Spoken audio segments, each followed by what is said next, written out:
Je lance mon navigateur pour aller télécharger FF Diaporama qui, comme son nom l'indique, va nous permettre de faire des diaporamas. Je saisis FF Diaporama, je clique sur le lien du site, je clique sur version stable, puis sur le plus de Windows. Pour savoir où je dois cliquer ensuite, je clique droit sur l'icône Windows de la barre des tâches, puis sur Système. Je vois que j'ai un système d'exploitation 64 bits. Je ferme cette fenêtre et je clique sur l'installation pour Windows 64 bits, puisque j'ai un 64 bits. Je clique sur Enregistrer le fichier. Le téléchargement démarre. Je clique ici pour le voir. Voilà, c'est terminé. Double-clic ici pour lancer l'installation. Puis clique sur Exécuter. Puis sur Oui. Fermeture de l'explorateur et autres applications éventuellement ouvertes. Clique sur Suivant. Cocher Je comprends et reclique sur Suivant. Reclique sur Suivant. Cocher Créer une icône sur le bureau et reclique sur Suivant. Clique sur Installer. L'installation démarre. L'installation est maintenant terminée. Clique sur Terminer. FF Diapo s'ouvre. Quittons-le un instant pour créer un dossier dans lequel nous allons mettre tous les éléments dont nous aurons besoin. Pour cela, lançons l'explorateur de fichiers. J'ouvre mon dossier image en double-cliquant dessus, puis clic droit, que je nomme il grande du nom de l'endroit de notre balade. Appuie sur Entrée. Je sélectionne tous les fichiers concernant le diaporama. Je clique sur la sélection, maintiens mon clic et la fais glisser dans le dossier île grande. Lançons FF Diaporama. Pour réaliser notre diaporama, nous allons rentrer une suite de vidéos et de diapos. Pour commencer, une première diapo qui va supporter le titre du diaporama. Pour cela, clique sur Projet, puis sur le A. Ensuite, on pourrait ajouter une diapositive vide sur laquelle on mettrait simplement le titre. Ou encore un modèle de diapositive en cliquant ici, les modèles que voici. Nous allons cliquer sur la troisième option qui va permettre d'ajouter une carte. Clique sur le petit triangle à droite pour voir les types de cartes proposées.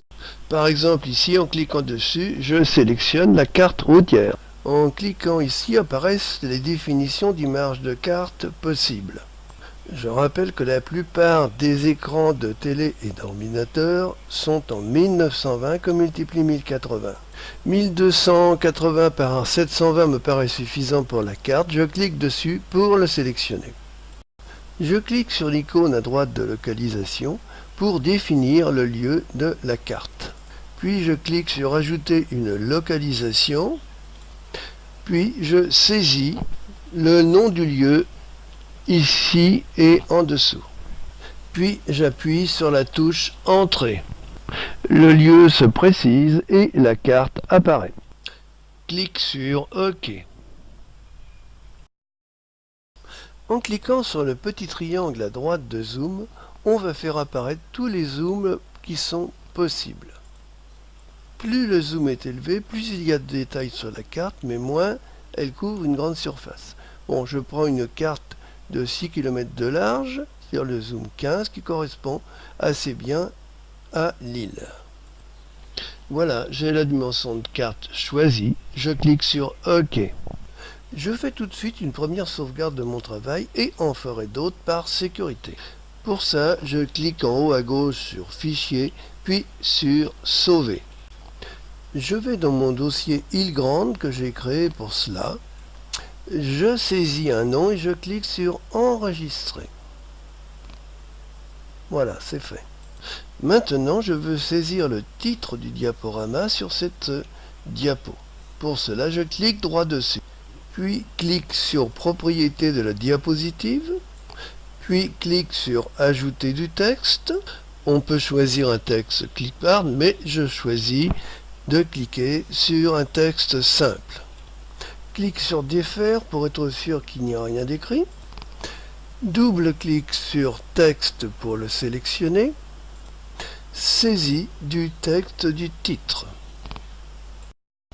Triple-clic sur le texte pour le sélectionner. Clique à droite du triangle sur la police pour faire apparaître toutes les polices disponibles. Clique sur la police choisie. Clique à droite de couleur pour faire apparaître la palette. Clique sur la couleur choisie. Clique sur B pour mettre en gras.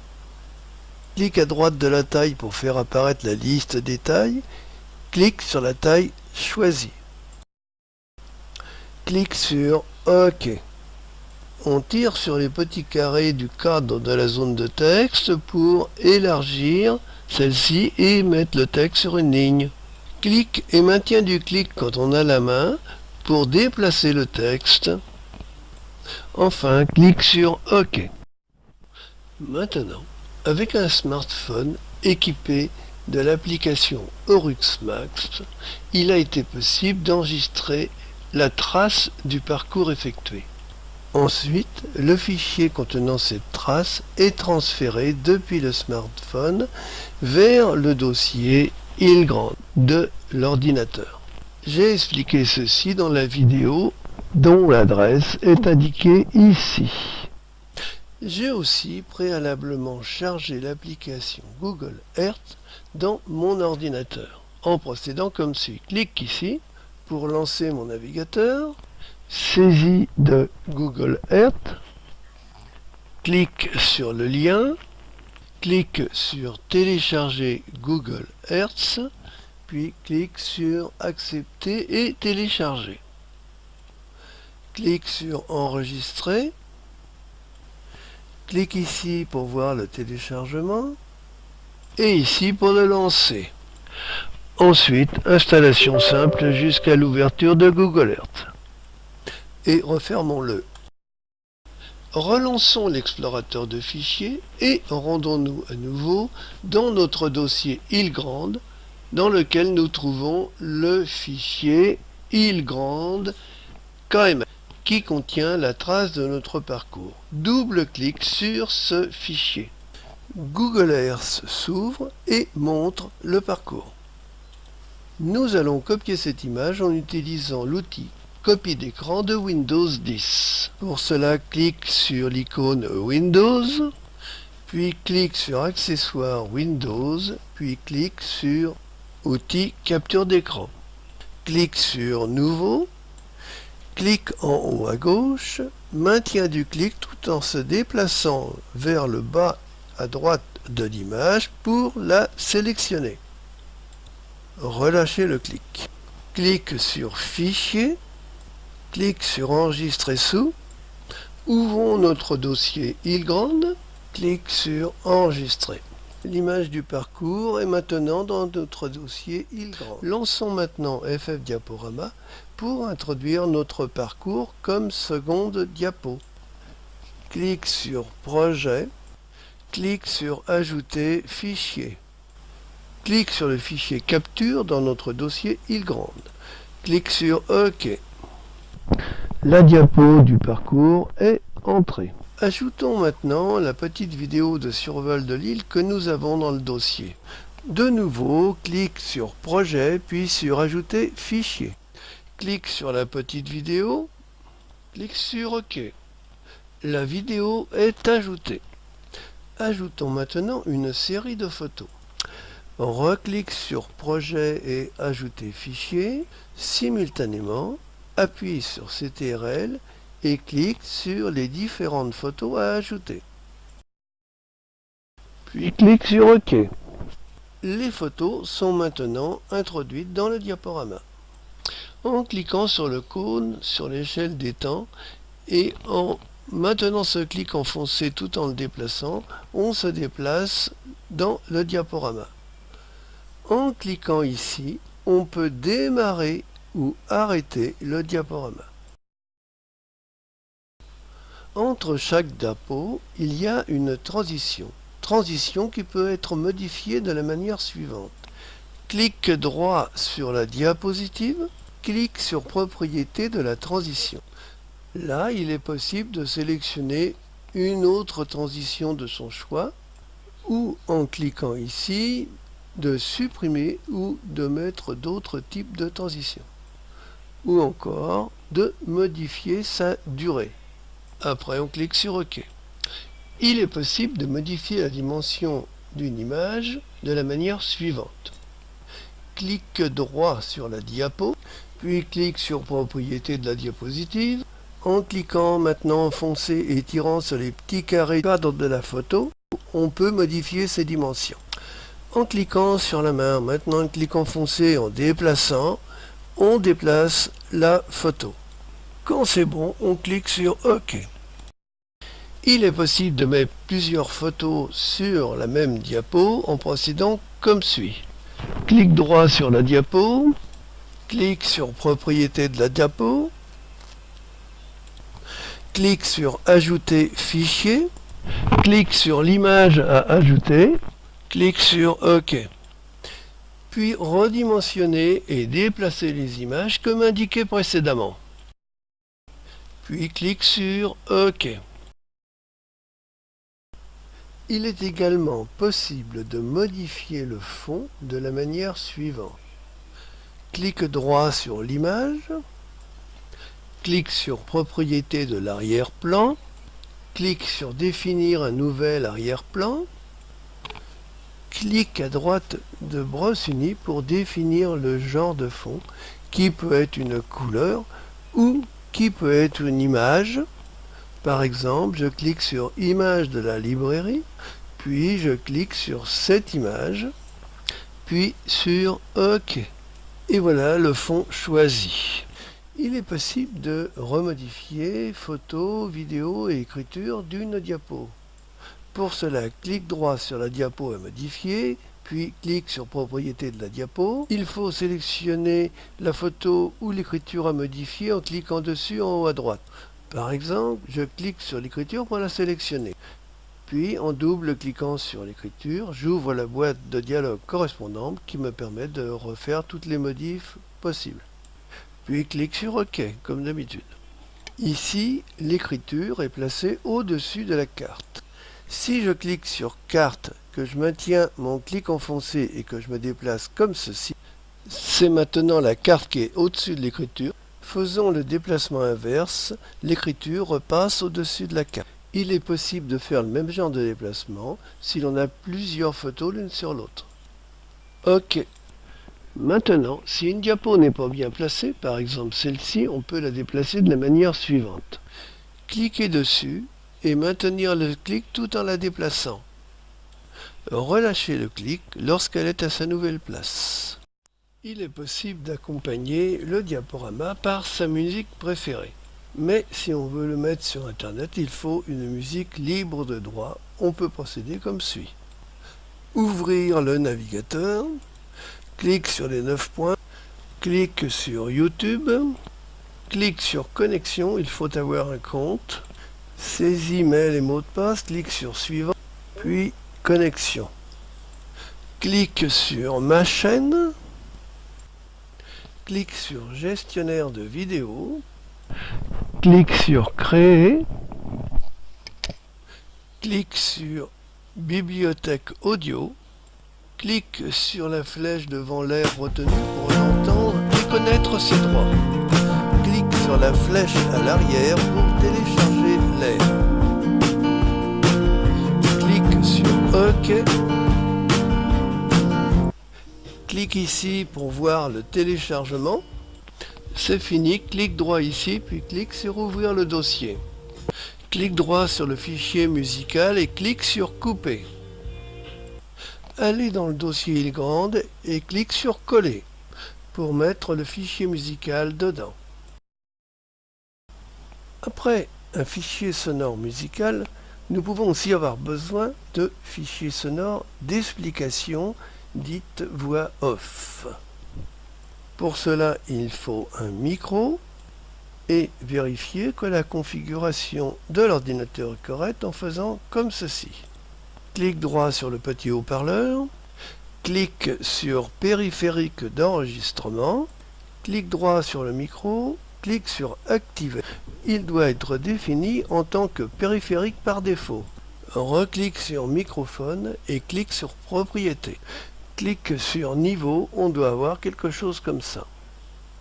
OK et OK. Clic sur l'icône Windows, puis clic sur enregistreur vocal. L'enregistrement va commencer dès que j'aurai cliqué sur le micro. Voici le rocher du corbeau. Au second clic, l'enregistrement s'est arrêté. Clic sur enregistrement et sur ouvrir l'emplacement du fichier. Clic droit sur l'enregistrement, clic sur couper. Ouverture d'un autre dossier il grand. Clic droit et clic sur coller. Notre enregistrement de voix off est maintenant dedans.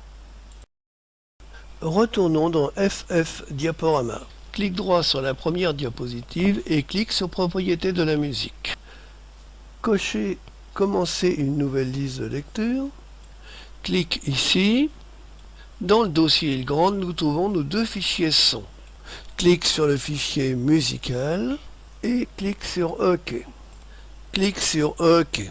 La musique est installée du début jusqu'à la fin de notre diaporama. Maintenant, cliquons droit sur la diapositive du rocher du corbeau. Clic sur propriété de la musique. Cochez commencer une nouvelle liste de lecture. Clic ici. Clic sur le fichier de la parole et clic sur OK. OK. Maintenant, la musique s'arrête à cette diapositive pour laisser place à la parole. Si l'on veut que la musique reprenne ensuite, il suffit à la diapositive suivante de la réintroduire comme on a fait sur la première diapositive. N'oublions pas de refaire de temps à autre une sauvegarde qui remplacera la sauvegarde précédente. Il est temps maintenant de créer notre vidéo en cliquant sur Générer le film. Divers formats sont proposés suivant l'utilisation du film. Pour plus d'informations sur les caractéristiques de la vidéo, cliquons sur Avancer. Je choisis le MPEG-4, le format de la télé actuelle. Ici, c'est le dossier où va être sauvegardé mon film. PAL, c'est le standard européen. 1920 par 1080 et 25 images secondes, c'est encore la définition de la télé HD actuelle. Puis le très utilisé codec H264 haute qualité. La compression est exprimée ici en débit en kilooctets par seconde. Lorsqu'il n'y a qu'une série d'images successives, on peut prendre une faible valeur. Inversement, si l'on a des vidéos, il faut prendre une valeur beaucoup plus élevée. Plus la valeur est faible, plus le fichier sera léger. Ici, ça concerne la qualité de l'audio. Clique sur OK pour lancer la génération du film. Voilà, ça démarre.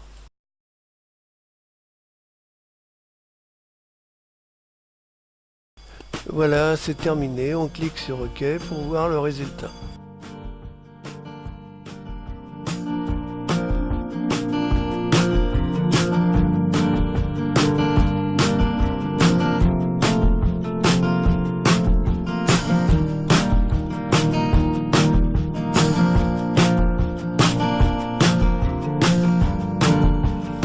Voici le rocher du corbeau.